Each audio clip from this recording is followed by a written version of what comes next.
where we make your dreams come true.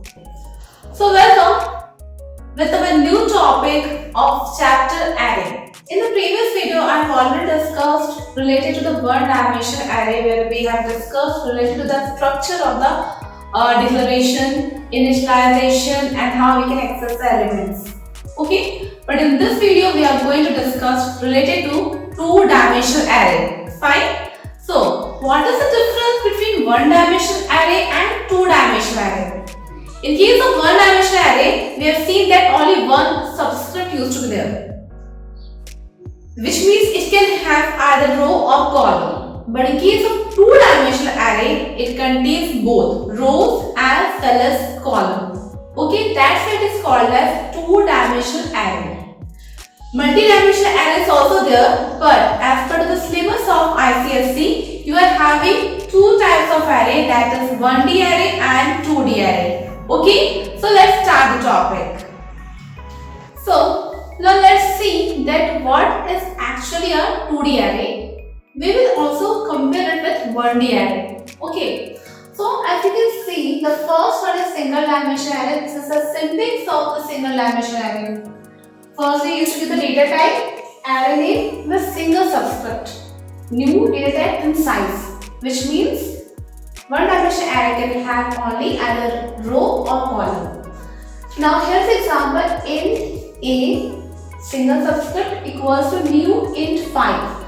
So 5 represents that how many blocks will be there? 5 blocks will be there, 5 continuous blocks which will be holding which type of value? Integer type of value. Because we know that in array we can store homogeneous elements. Okay, so here you can see the memory allocation of the blocks. The indexing always starts from 0. So 0, 1, 2, 3 and 4. Okay, 5 blocks. Clear?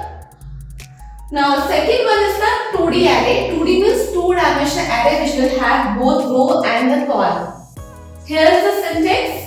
Data type array name with two subscripts. See, in case of single dimensional array we have only one subscript, but in case of 2D array we will have two subscripts, where the first one will show the row and the second one is for the column. Okay, so two subscripts will be there in case of 2D array. Now here's an example where I have given the data type int, means the array is going to hold integer type of value. The name of the array is a with two subscripts equals to new int 2 and 3. 2 rows and 3 columns. Here is the memory allocation. So now here you can see that we are having 2 rows and 3 columns, right? So this is first row and second row. But as we know that the indexing always starts from 0, so it will be considered as row 0.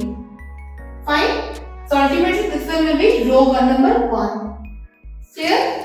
Now, how many columns are there? There are 3 columns. So this is your column 0, column 1, column 2. Clear? Now let's see the entire memory allocation. So here row is 0, column is 0. That's why the indexing of this particular block will be 0, 0. Means we can see it is actually a of 0 and a of 0. 0 row, 0 column. Second one, again the first one we know represents row. So row is same but column is changing to 1. Next, row is same but column is changing to 2. Clear? Same will be the indexing for this one, but this time the row is changing. So it will become a of 1, 0. This one will become a of 1, 1. A of 1 and 2. Clear? So this is going to be the entire indexing of the 2D array. Means if I am saying that access the element located at location A 1 of 1, so basically it will trigger this particular value. Okay? In the previous frame we have seen the declaration part. And this frame we are going to discuss related to the static initialization. Now, in this frame I will be discussing the static initialization. The next frame I will discuss the dynamic initialization. Okay. So here we go. Firstly, let's see the static initialization of 1D array. So in case of 1D array, we can see that elements statically. The elements are fixed. So here 5 elements are there. So 5 consecutive blocks will be allocated. Okay? And the elements will be stored in the following way. Clear? This was the concept of 1D array. But now in case of 2D array. In case of 2D array, you can see that we are having this first and the last. We are having this curly brackets. And then 2 sets are there. Set 1 and set 2. As 2 sets are there, so it will create 2 rows. Means indirectly it means it has 2 rows. And how many columns will be there? In each set 3 elements are there, so 3 columns will be there. Okay? So actually it will be a 2 rows and 3 columns matrix. Fine? Now let's see the values allocation.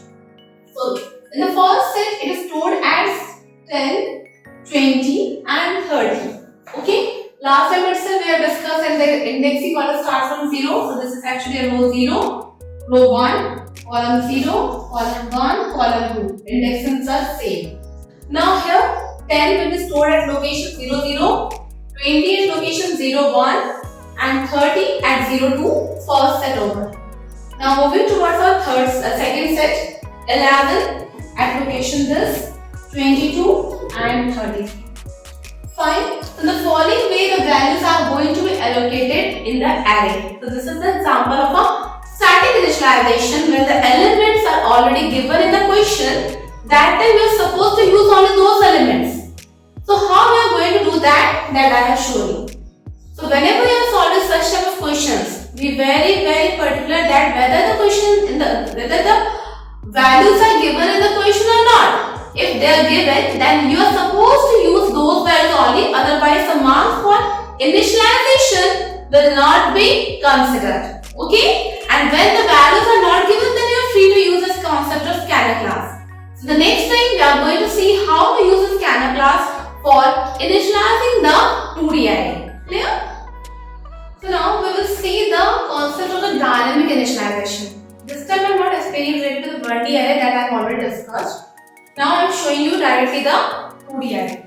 So here, as we are going to use the concept of scanner class, then it becomes mandatory for us to import the util package. Fine, so import java.util.strip semicolon. Now the class name is 2D array. Fine, main function responsible for the entire execution of the code. Now scanner class related to this line also we are familiar, and directly switching over the declaration part. If you want, you can give the size of the array also dynamically. Okay? But right now I have taken a static array where the size is 2 and 3, which means 2 rows and 3 columns. Fine. Here I am showing you the execution also. So it will create 2 rows with 3 columns. Fine. This is the declaration. So now here we go. With the declaration part is over. Now the next part is the how to enter the elements. So as we are having rows and columns both. In the pattern based programming you must have seen that we used to execute 2 loops. One for row and the second one for column. Same thing we are going to do here also. The first loop represents row and second one represents column. As we are having 2 rows, that's why the loop will go up to less than 2 and column will go up to less than 3. So now here are as 2 rows and 3 columns are there, so we have created blocks, and the indexing also we know it will be 0, 0, 0, 1, 0, 2, this one will be 1, 0, 1, 1 and 1, 2. Memory allocation done. Now outer loop states that the value of I is 0. What is the value of I? 0. 0 less than 2, the condition is true. So the control will move to the next statement, and the next statement we are having in a loop j. Now the value of j is also 0. 0 less than 3, condition is true. The value of I is also 0, j is also 0. So now what's written? A of ij. Ij means 0, 0, means basically it is pointing this particular location. in this value, in this particular location, it's asking to enter value. Suppose you entered 10.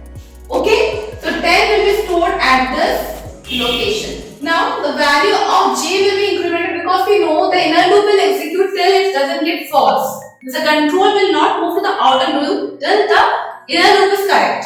So here the value of j will be incremented from 0, it will become 1. 1 is less than 3. The condition is true. So now the value of I is 0 but j is 1. So now which location is pointing?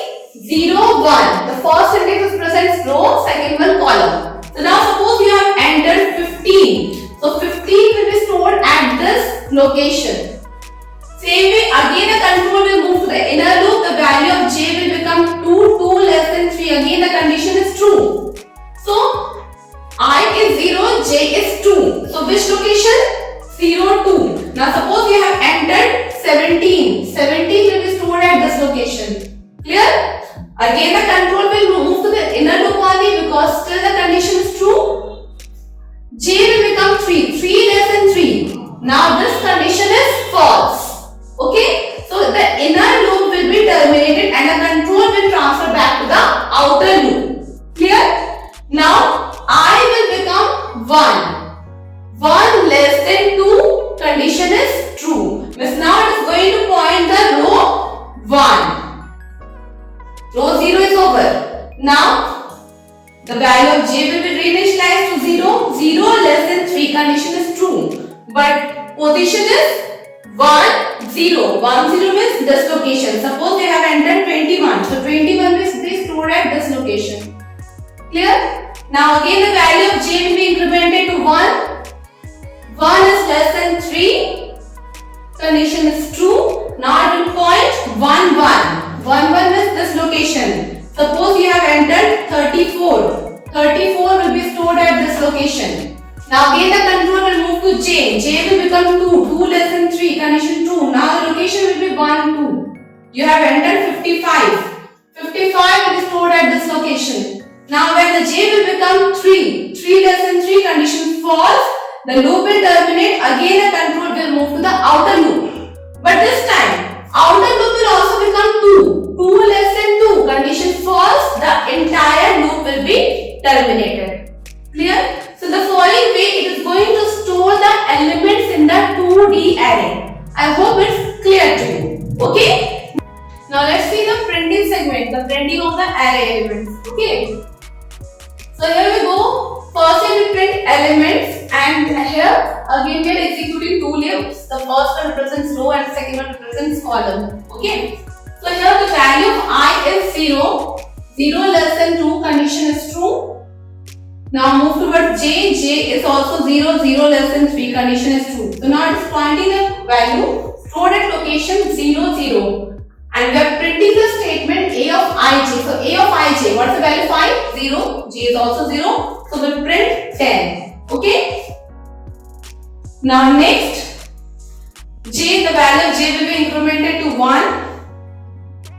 1 less than 3, condition true. Now location will be 0, 1. 0, 1 means 15. 15 will be printed in different lines. Why? Because we have used print ln. Okay. If you need to print the statement as just like a matrix, that also I will show you. Next, j will become 3. So 2, 2 less than 3, condition is again true.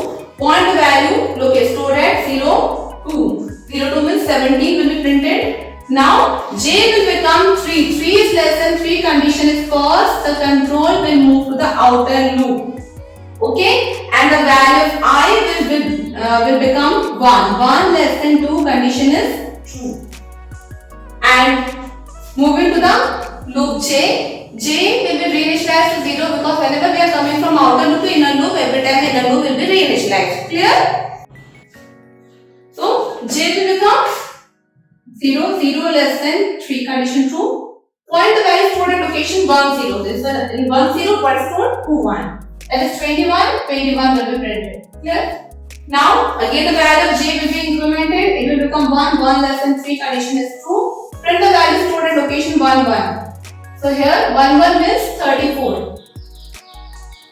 And then j will become 2, less than 3 condition is again true. Now upon the value stored at location 1, 2, that is 55. Okay, now J will become 3 less than 3 condition false. Move to the outer loop. I will become 2 less than 2 condition false. So here itself the entire loop will be over.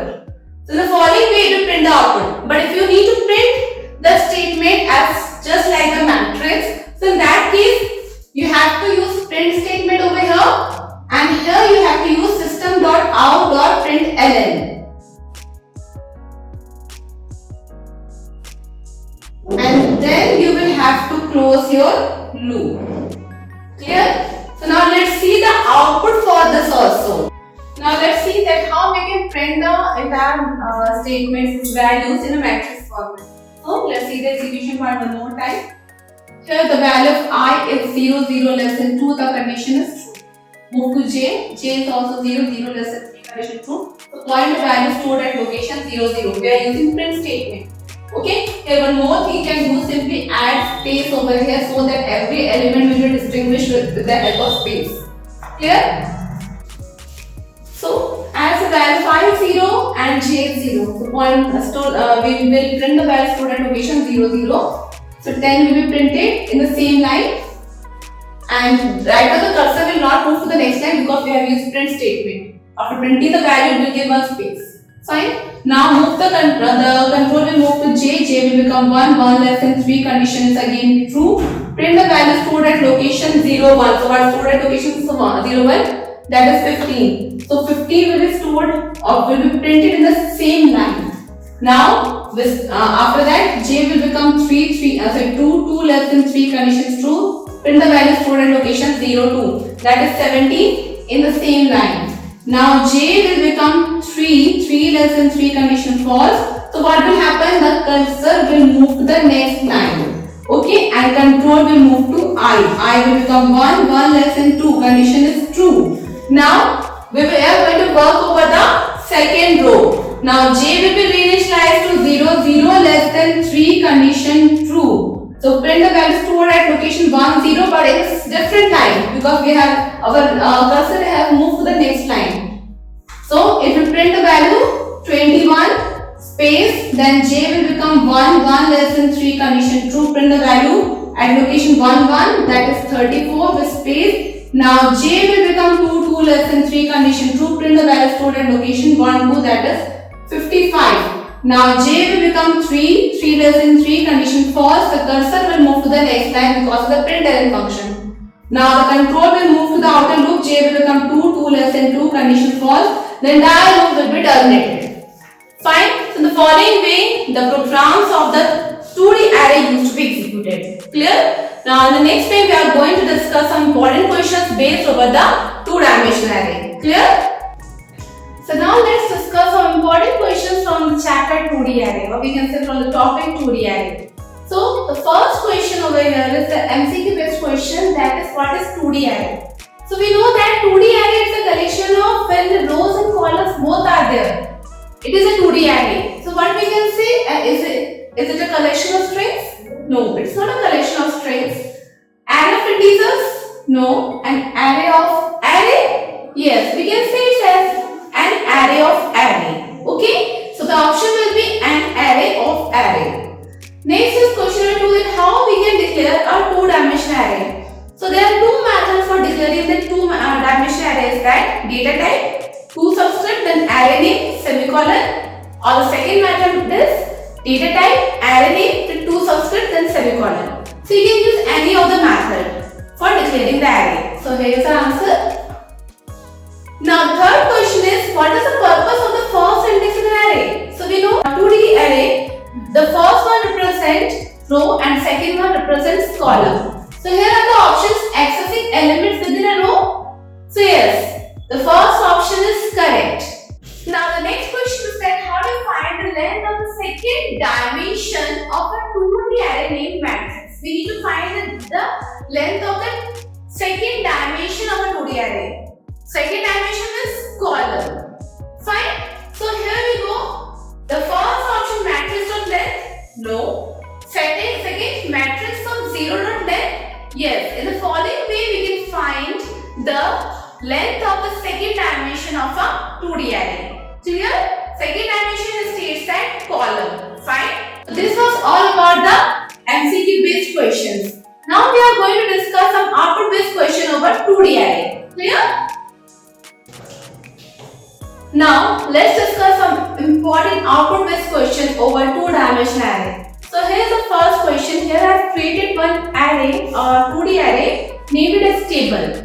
In the following array, I have given some starting values where you can see 3 subsets are there, and in each subset 2 columns, 2 values are there.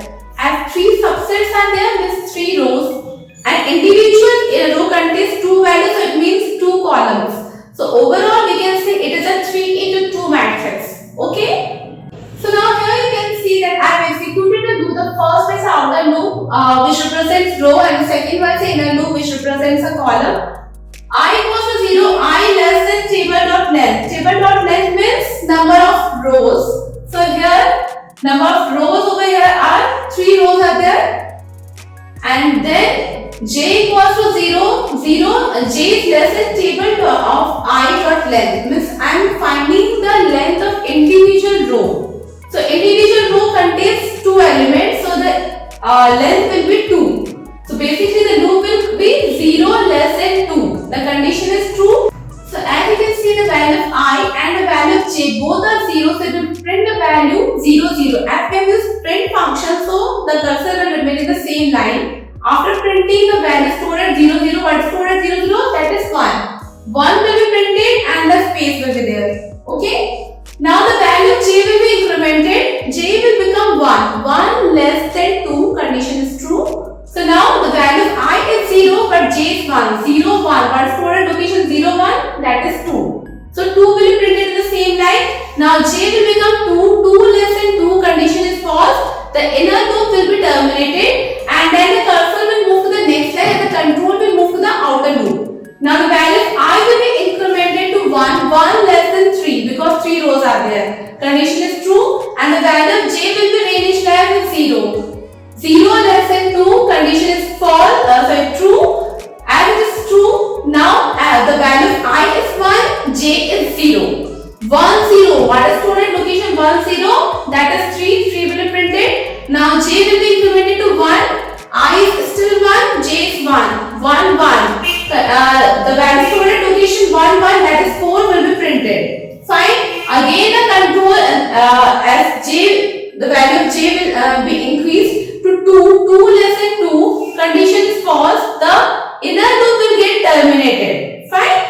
And the cursor will move to the next line, the control will move to the outer loop. Now see, the value of I will be incremented to 2. 2 less than 3, condition is true. Now I will move to j. J will be initialized to 0. 0 less than 2, condition is true.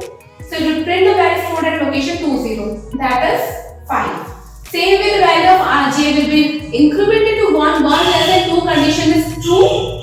So now it will print the value stored at location 2, 1. Okay, that is 6. Now j will become 2, 2 less than 2, condition false. The cursor will move to the next line and control will move to the outer loop I.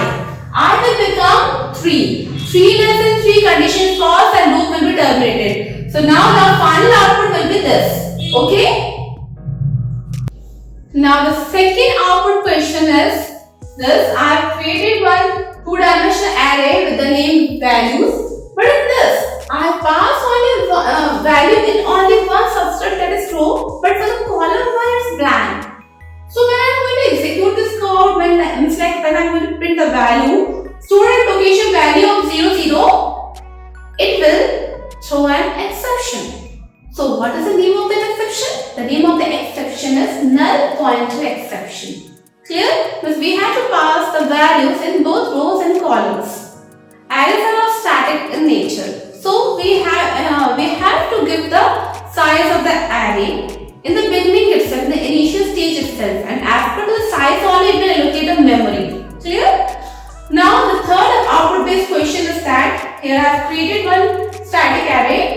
Here you can see three subsets are there, means 3 into 2 matrix it is. Now we have written array.length.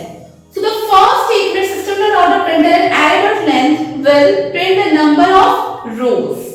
Okay, so the number of rows are 3, so it will print 3. Next, array of 0 dot length. I am printing the length of the individual row, means how many columns are there in the individual row. So in array of 0, you can see only 2 elements are there, 1 and 2. That's why it will print 2. Clear?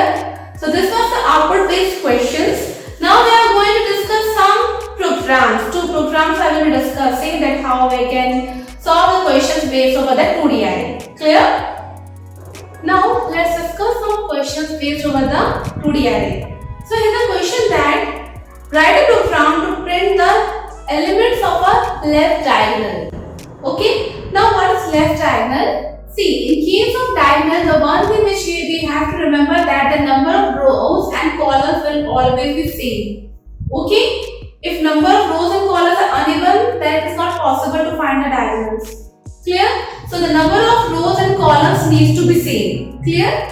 So as you can see over here, I have treated one class. I have taken the values statically only, but if you want to take dynamic values, then in that scenario, you just have to take one size. That is, you can take int n equals to sc dot next int for taking the input of the size. Okay. Now here in the array, you just need to pass this size. Okay. That is n and n in both of the segment rows and columns. Clear? No need to take 2 different variables, because it can happen that the user will enter different values. So in case of left diagonal or right diagonal, you have to keep in mind that the number of rows and columns needs to be same. Clear? Just instead of 3, we will pass n if I am taking another variable in which I am storing the size of the array. Okay. So now, as you can see that I have created an array. Here I have given some static values, so you can see that here 3 subsets are there. As 3 subsets are there, means number of rows will be 3. And as number of rows are 3, so ultimately the columns needs to be 3 only. So in each and every subset, you can see 3 values are there, means the columns are also 3. So this is actually a 3 into 3 matrix. Fine. Here I have given a diagonal representation of the following declaration also. So here you see that as 1, 2, 3 is given, this is the row 0, row 1, row 2. Okay, so 1 will be stored at location 0, 0, then and 0, 1, 2 will be stored, then 3. Same way 4, 5, 6, 7, 8, 9. So if we discuss related to the left diagonal elements, so what are the elements are there? So as per the left diagonal, 1, 5 and 9. Okay, whenever we are working with 2D array, just always the trick is that you have to observe the index positions. So now let's see element and its position. Okay, so here element is 1 and its position is 0, 0. Second element is 5 and its position is 1, 1. Next element is 9 and its position is 2, 2. So what we have observed that the row and column both are same. So we don't have to do anything. It's a very easy logic for finding the printing the left diagonal element is that no need to run 2 loops. We can do it with the help of a single loop also. So here I equals to 0, 0 less than 3. The condition is true or false? I equals to 0, 0 less than 3. The condition is true. So now it will print system.out.println a of I means 0, 0. So what is the value stored at location 0? That is 1. So 1 will be printed. Now the value of I will be incremented to 1 less than 3. Condition is again true. Now it will print the statement a of I that is 1, 1. What is stored at location 1, 1? That is 5. So 5 will be printed. Fine. Same way the value of 5 will be incremented to 2. 2 less than 3. Condition is again true. So now it will print the value stored at location 2, 2. That is 9. So 9 will be printed. Now I will become 3, 3 less than false and loop will be terminated. Clear? It's very easy. Here you can write an array dot length also, or you can pass n also. Fine. So in the following way we can print the elements of the left diagonal elements. Now in the next code I will show you how to find the sum of the elements of a left diagonal. Clear? Now the next question is to find the sum of the left diagonal elements. So we have already discussed that in case of diagonals, the rows and columns needs to be same. So you can use the dynamic initialization method also, but here I am taking a static initialization. Clear? So as 3 subsets are there, so 3 rows will be there and 3 columns. Why 3 columns? Because we have given 3 elements in each subset. Fine. For finding the sum and for storing the result of the sum, we will need one variable. So I have taken one variable, named it as f equals to 0. Now here I equals to 0, 0 less than 3. The condition is true and the value of f is 0. Okay. So here we go. F equals to s plus a of I. So f is 0. And a of I is a of 0, 0. So what is stored at location 0, 0?